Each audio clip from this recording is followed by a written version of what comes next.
Live from Chicago, Illinois, the city's so nice, the dailies ran it twice. It's the Pandemic Talk Show. And now the starting lineup. TJ Shanoff and the Stay-at-Home Orchestra. From Cards Against Humanity, Max Temkin. Stand-up comic, Kristen Toomey. And now the man in the middle. From Chicago, Justin Kaufman. All right, look at this. We're up and running. I think we're live. How's everybody doing? All right. Welcome to the Pandemic Talk Show. I'm Justin Kaufman. We had such a great time last week doing this show that we got so cocky, we said, let's do it live. And so now here we are. TJ, how are you, buddy? What? How are you? Oh, hey, I couldn't hear you with the mask on. I'm great. How you doing? Hey, everybody. Looking good, looking good. I see that you're still in your bathroom, which is great. So I see the tub. Anyone take you up on your offer to actually record in the studio there? I've received multiple offline offers for studio time once the pandemic ends. We have so much to offer in my home bathroom studio, Justin. Yeah, a lot of sound effects. I know you got sound effects. You got all sorts of stuff live. We have a built-in Foley artist. Check this out.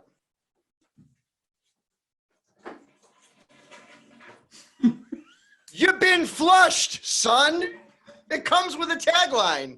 It comes with a tagline. How about that? That's worth it, man. It's really is. At least $500 an hour to work with DJ in there. 20 also, years in improv, yeah. Yeah, right. I'm seeing that Goldie's mustache is coming in. It's coming in nicely. Pandemic mustache. How are you, buddy? I'm good. How are you, Justin? Good. I had a little incident. I shaved off my beard, but the mustache is looking good. It does. It's very salt and pepper. Explain to us. I mean, you look really good. You look very former police officer turned actor. That's how you look right now. That's Dennis Farina. I would rank him number one in Chicago police officers turned actors. Okay, there you go. Rest in peace. Rest in peace. And speaking of rest in peace, to prove that we're doing this live, of course, we all found out today that Chicago actor Brian Dennehy died at the age of 81. That's sad. And I know that a lot of us, of course, are big fans of Dennehy and what he did here in Chicago. Songs written about him, of course, and shared throughout social media today.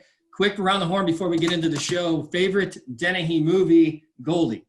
FX with Brian Brown, an unheralded Dennehy masterpiece. All right, TJ? Dennehy, don't die on me, Dennehy. Well, I wrote that before he died. I mean, it's got to be Tommy Boy, right? Tommy Boy, anybody? Yeah, Tommy Boy was great. That was great. I will go with the John Wayne Gacy local movie he did. You guys remember that? Yeah, where he played John Wayne Gacy. He played John Wayne Gacy, and there's a great scene where he's at the gas station. He's dressed like a clown, and he gives that look. And I think I saw that movie when I was 8 or 9 years old, and I was like, I don't know what's happening, man, but I'm out. I'm out. Did it. Be careful in the Northwest Side. That's all I'm saying. That's right. Always. That's right. So rest in peace, Brian Dennehy. We got a great show lined up. Yeah, we got a great show lined up today. Max Temkin from Cards Against Humanity is going to join us in just a second. And great stand-up comedian Kristen Toomey as well. Before we do that, though, why don't we get to the monologue, huh? All right. Monologue is always a good way to start a late afternoon live talk show. Protesters stormed the Capitol building yesterday in the state of Michigan. They were angry. They want to get back to work. Look, I'm willing to go along with you and go along with every pundit that's out there that's pushing for protest if they're willing to work on the front lines. I'm talking Sean Hannity passing out PPE gear, Laura Ingraham delivering groceries, and Judge Pirro sharing whatever the hell she's on to help us with life. Right? I think it's ketamine. I'm almost positive maybe it's horse tranquilizer. Maybe it's horse ketamine. I don't know. It's one of those things. But she's on something. A lawsuit was filed after a coal plant in Little Village was demolished, sending clouds of dust smoke into the air. Did you see that? Did you see the photos of that? Now, if we had any money for the Pandemic Talk Show, this is where we would put over my shoulder, one of my shoulders, a picture of the guy who's choking on the air. You remember that the Trib had that photo? Yeah. Any random, Getty image of somebody choking. I don't know. A photo of the 2003 Cubs would suffice. Oh, too soon. I guess a cloud of toxic dust is one way to keep people at home. That's how it works. With all this alone time, my wife and I have been rekindling our passion that is until Lori Lightfoot popped up between us and reminded us to keep our distance. Man, C-blocked by the mayor. How'd she get in here? How'd she get in here anyways? Did she come through the doggy door? We don't have a doggy door. But anyway, she's like the principal in Ferris Bueller. She's just always around the house. Anyway, by the way, my wife hated that joke because she's like, why lie? What passion? Come on now. She's not wrong, right? All right. Mayor Lightfoot has been taking social distancing seriously, closing the parks and the lakefront trail, but she did cause controversy recently when she got a haircut. When asked if he was going to get a trim himself, Governor J.B. Pritzker adjusted his hair, applied a little more shellac, and said, nah, I'm good. That's what he does. Got to get the glue on before you put... Paint that head. Paint that head. Remember that old improv game? It is a great improv game. Viola Spolin, it's one of the first. Paint that head. Remember, taught it to children. That's how it started. Speaking of hair, President Trump continues to lead from behind on the coronavirus, which is appropriate because it feels like he's always tweeting from the toilet. Yeah! Hey, right! How about that? You've Just been like flushed, Norman son! Just like Norman Lear. All right, that's your monologue for today, April 16th. We are live with the Pandemic Talk Show. DJ Shanoff as well. We're going to get to Max Temkin in just a second. Before we get to Max, TJ, I know today this is a big weekend for all Chicago sports fans because The Last Dance, which is the documentary on the 90s Bulls, is coming out on Sunday. They moved it up. Look at that, right? Yeah. They moved it up from it was supposed to be in June, but they moved it up to April, and every sports person's talking about because we're not watching anything else, right? No, and in fact, yeah. Go ahead. No, I was going to say breaking news. I don't know if we have a specific sports segment, but I watched NBC Sports Chicago last night, and my friends, the Bulls won their 4th title, the first since Michael Jordan's return, beating the Sonics in Game 6. It was not a close game. Rodman had a great game. Jordan got the MVP, cried over his father. It was lovely. The Bulls have 4 titles as of last night, folks. Big deal. Yeah. Thanks for the spoiler. I'm on Game 3. I've got them all DVR'd. Thanks. Sorry. Thanks, though. I didn't know how that 96 season was going to turn out. Thanks a lot. Tough. They won the 72. You weren't sure. They lost Game 4 and 5 in Seattle. You don't know. You never know. All right, so you have put together a musical tribute to the 90s Bulls to some of the memories that we have. And so we're going to give the floor to TJ Shanoff to remember and commemorate 90s Bulls. Thank you, Justin. Thank you, folks. And, the 90s Bulls were known for a couple of players, but in my heart, it's these players who meant the most to those title teams. And I'm going to do this to arguably the greatest sports song ever written, Only the Bulls. Maybe you remember it. Bum, bum, bum, bum, bum, bum, bum, bum, bum, bum, bum, bum. Just you. Bulls. Judd Bushler, Jason Caffey were on the Bulls. Dickey, Simpkins, Bison Daly. Also on the Bulls, Cliff Livingston, Randy Brown. Scott Williams, Trent Tucker, but not Cade McNown. They're on the Bulls. Buda Edwards was also on the Bulls. Even Jack Haley won a ring with the Chicago Bulls. Scott Burrell, Bill Weddington, Chief Robert Parrish too. Old Ron Harper, Craig Hodges, Luke Longley, Will Perdue, and Stacey King. And of course, the best backcourt player in Chicago Bulls history. You know where I'm going. Maybe the best guard in the history of the NBA. That guard from Iowa, B.J. Armstrong.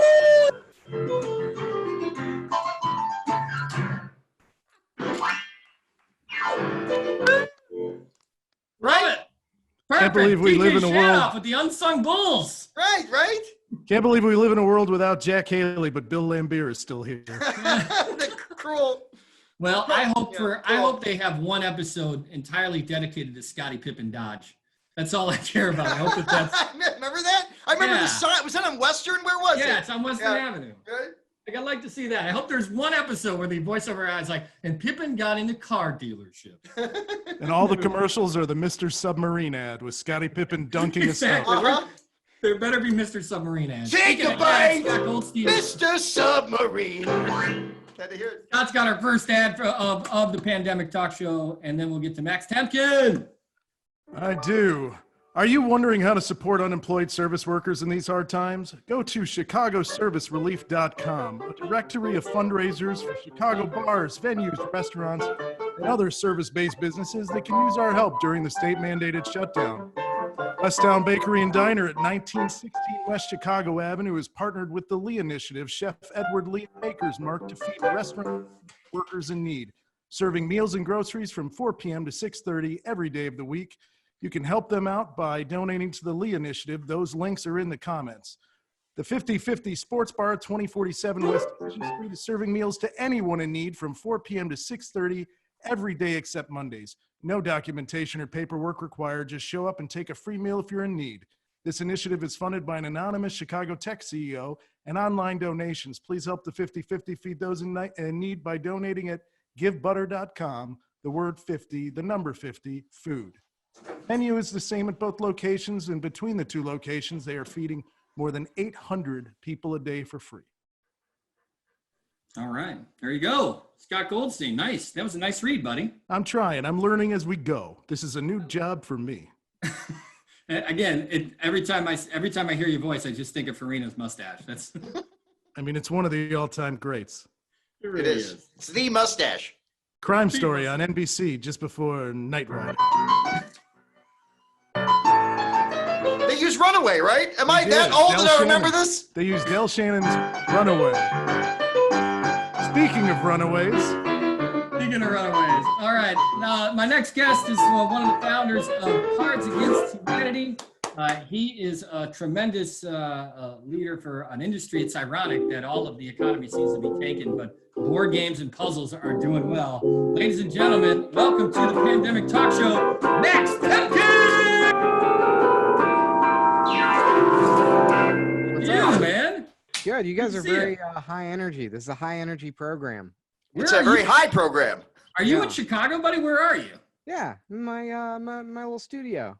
Yeah, but this is a live show. It's like 40 degrees out. You got plants? It's my basement. Oh, that's Yeah. nice. I got my Part of plants the fun of here. this show is to be able to see the basements of all of our guests, and your basement looks entirely different than mine. I'll tell you that.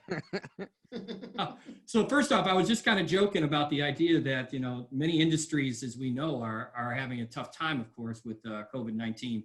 Board games and puzzles there's shortages everywhere. I would assume that business is good for Cards Against Humanity.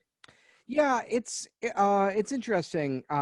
We seems to be our sales seem to be about normal. I think like everyone else, we're anticipating there's going to be all kinds of weird shortages and problems with our supply chain. We do a lot of printing and manufacturing in China, so who knows what the hell's going to happen. Like I've kind of like given up predicting what's going to happen more than 1 hour from now. Yeah, right. But with cards as an example, like people bought the game. Some people are playing over video chat. We had a nice sales boost, I think, when everyone was like getting ready to stay at home. But you need to like get together with your friends to play the game, or certainly it's the most fun if you get together with your friends. So I don't know. I mean, it's like if there's some scenario where everyone's staying inside for 6 months or something like that, it's not going to be so great for the board game industry. Yeah. Well, let me ask you this, because you guys rushed to market and gave downloadable options for a family game for Cards Against Humanity. I love cards because it's not a family game, but are you getting success off of families getting around a more cleaned up version of the board game? We had. I think the last time I looked, it's been a couple of days since I checked, but I think we had something like 250,000 downloads of that of the family game. So that's something we've been developing for. I think we've been working on it for like over a year. We've been doing tons of play tests with families in Chicago and in the Midwest.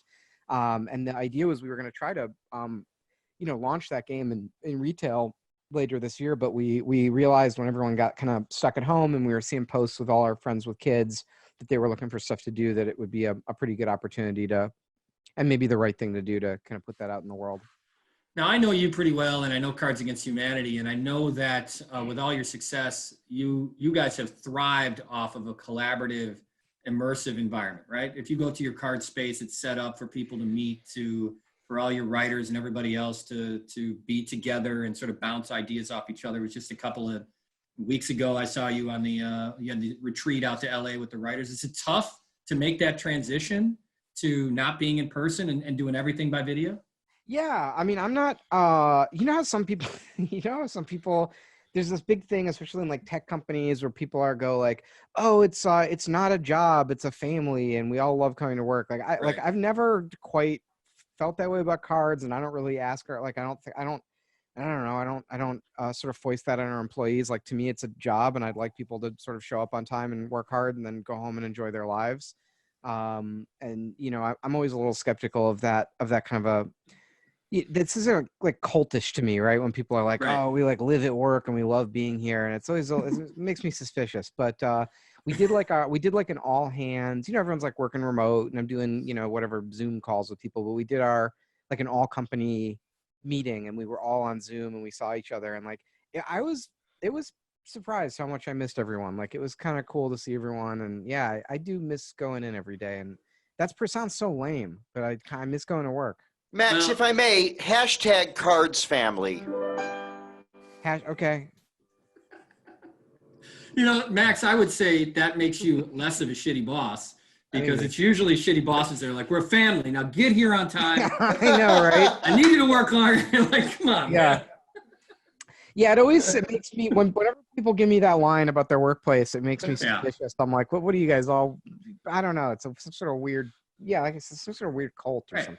It is. You know what? We're all a family, and families got to work weekends. Yeah, right. Yeah, exactly. Yeah. You had just opened the Chicago Board Game Cafe, which is great, right there in Margie's Candy's building, and this is really like a new venture for you. Yeah. Obviously, that's not an essential. I think it's essential, but it's not an essential business. So, what's the plan for that? Well, Justin, that's where you're wrong. We are an essential business because we do food and beverage. So we are open. Oh. We are doing takeout. And is that the Justin's wrong? Is Bell? Justin's about to get flushed. Excuse me. Wait, I have one. Hold on 1 second. Watch this, Max. This is live. I got one of those. You've been flushed, son. I got flushed. But can you get games from the Board Game Cafe? Or Yeah, just food? actually, it's pretty cool. So we're a restaurant, and we have a takeout program, and we pretty quickly tried to pivot into this program we're calling Dinner and a Game. So you can get a family style meal and a brand new board game of your choice, like delivered to your house. We're not on Grubhub or any of the apps. We made our own delivery service, and it's chicagodinnerandgame.com, and people you just go on. All the money goes to us. It supports us and our staff directly. We have a big selection of board games and really good food and all the cool stuff that we're doing at the cafe that's delivered. But what's kind of cool is that because we're an essential business and we were able to stay open, we've sort of partnered with all of our friends that had to close. And we also have products from them that we can deliver to your house. So we have comic books from Challengers Comics. We have beer from Mars Brewing. We have this is an exclusive, a Justin Kaufman exclusive. We have a cheese package from Regalis Cheese. They're like our fancy cheese vendor. And you can't even normally get this stuff because they only sell to restaurants. This is like primo restaurant quality fancy cheese. And they did these little care packages that you can get delivered to your house. And they rule. I have one at my place right now. Well, if we had more money, I would have a little scroll underneath that would say "fancy cheese breaking news." Something like that. I don't know how It's just in fancy cheese. Max. All right. So Scott, your avatar is making me laugh here. I'm enjoying it. I signed a contract. I don't have to be on camera, so I can be here in my sweatpants, dressed however I want. Uh-huh. Mr. Farina's my front man. Mr. Farina's got the voice. Mr. Farina. All right, Max. You know what? Give me a couple of board games that we should be playing. I'm sick of the Hasbro crap, man. I can't play another game of Clue. You got to help me out here. What's a good game to play? How long and boring do you want this to be? I have 4 picks, but I could condense. I don't know how tight of a ship you're running here. Give us 3. You want 3? Oh man! All right, give me 2. Give me 2. No, well, 2. We're about all as right. tight All right, as never the mind. Max Titanic. Temkin, ladies and gentlemen. All right, let me give you. All right, I'll give you my picks here. So, let me start with a 2-player game, which I think will appeal to maybe a lot of people listening to this who they're stuck with a roommate or just them and their partner or something.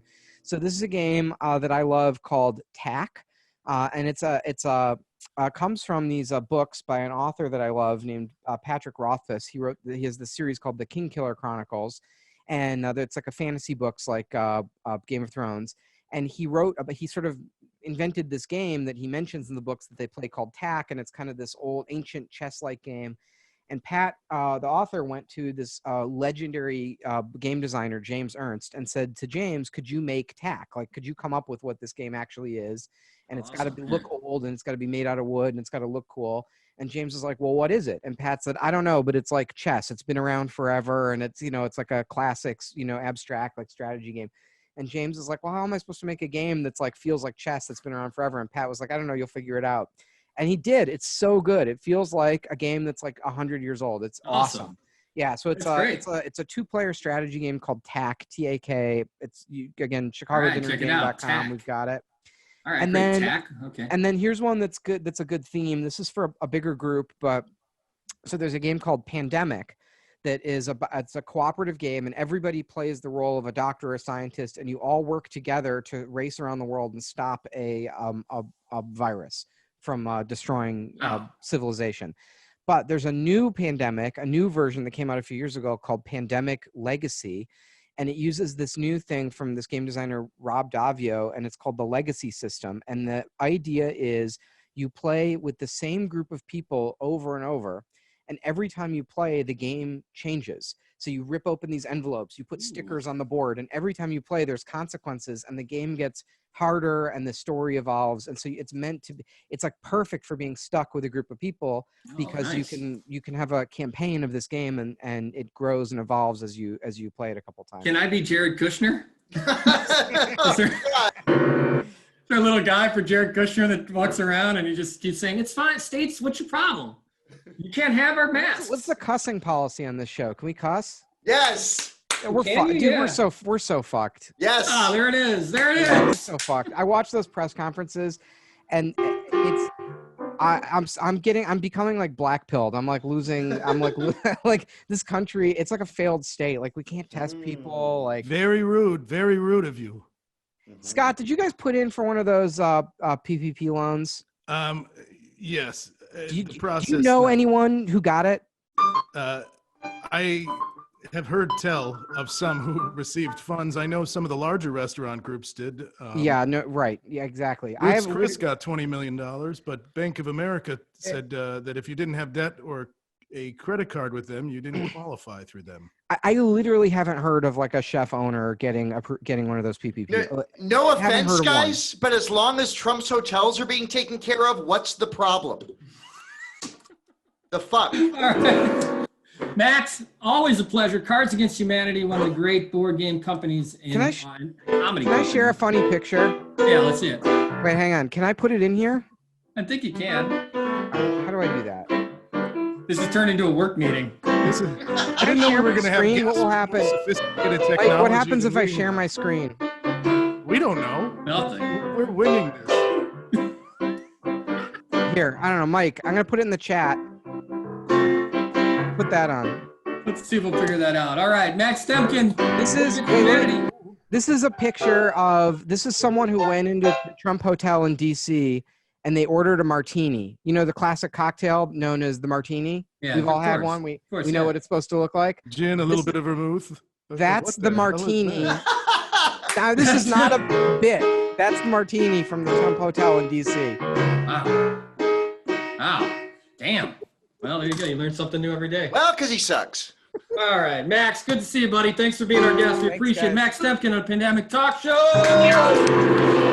Give it up to Max Temkin. How about that? All right. Justin, we got to stop having guests that have better tech setups than we do. I'm feeling very... I know. Seen his garden? Where was he? I know. He said he was in his basement. I'm like, what are you talking about, man? You're growing weed down there? What's going on? Speaking of weed, Goldie. Does anybody really know what time it is? Does anybody really care? Well, it's 420 and Grown In cares. GrownIn.com is the news and information resource for those in the cannabis industry and those looking to learn more. Grown In is a proud sponsor of the Pandemic Talk Show and a terrific place for you to learn about the ins and outs of Illinois' newest essential industry. You don't know a terpene from a cannabinoid or the difference between CBD, THC, CBG, and CBN? Curious about MSOs, craft grows, and the latest in dispensary news? now and get in the grow with Grown In. Subscribe today at grownin.com. All right, welcome back to the Pandemic Talk Show. Dustin Kaufman, TJ Shanoff's here, Goldie as well with his salt and pepper Dennis Farina mustache. Good. Goldie, are you excited? Are you excited for the Bulls deal on? I can't even explain. It's like I may never get a time machine, but for me, this will be a time machine back to a place that I love so much. The greatest decade in basketball history. Just in general. Just in general. I mean, the 90s, right now, looking back, yeah, I think I'd go back. The greatest generation is the 90s. Cobain. The Bulls. Basketball. Kurt Cobain knew how to dunk. Kurt Cobain could drive the lane. He could. All right. Well, it is the Pandemic Talk Show, and our next guest on the program is a stand-up comedian in Chicago. She just put out an album, and she was ready to. I mean, she's taken over the world. She was headlining at Zanies, Laugh Factory, and other places, and was getting ready for big touring stuff. And now she's in her house, ladies and gentlemen. Let's give it up for Kristen Toomey. Hi. There she is. Look at that. That's your photo. Hi. There she is. Hey. Hi, Kristen. Hi, guys. What's up, Toomey? How are you? I'm good. I have a dog here. Sorry. Kristen, you as I mentioned, you were on a roll in the sense that you had such great buzz from the album that you put out, and of course all the headlining stuff you're doing. How are you doing now that you are confined to your home? Well, I'm hungry.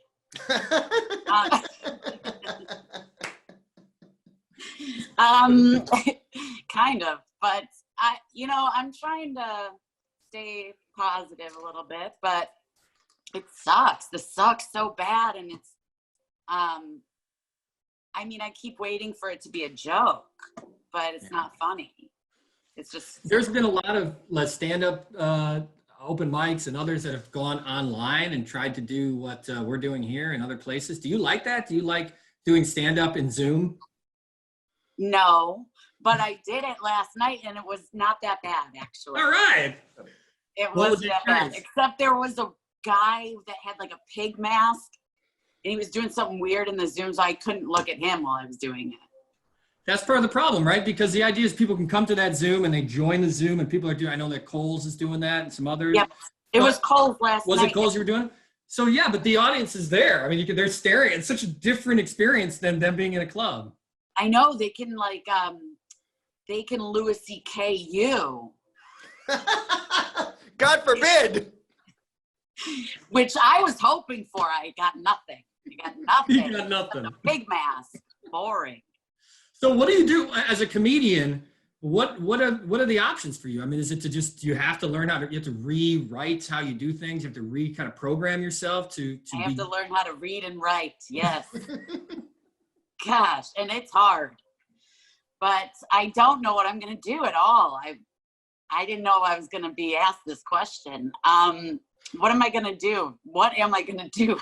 You got real therapeutical here. I'll take it. We could do teleconference therapy if you want.